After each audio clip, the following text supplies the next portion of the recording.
Saratani ya shingo ya kizazi ni mojawapo ya saratani zinazopatikana sana katika mazoezi yetu leo. Karibu saratani zote za shingo ya kizazi, ambazo ni zaidi ya 90%, zinasababishwa na maambukizi ya HPV, ambayo ni ugonjwa unaoambukizwa kwa njia ya ngono. Njia bora ya kuzuia saratani ya shingo ya kizazi ni kujichanja dhidi ya maambukizi ya HPV. Na wakati bora wa kujichanja ni kabla ya kuanza kushiriki ngono.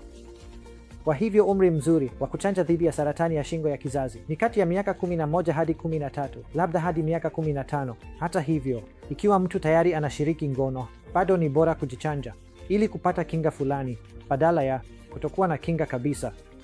Mtu ambaye tayari ameambukizwa na HPV anapaswa kufanyiwa mpango wa uchunguzi wa saratani mara kwa mara, ambao ni kufanya pap smear mara moja kila baada ya miaka 3 hadi 5, ambayo inapatikana katika hospitali za Apollo.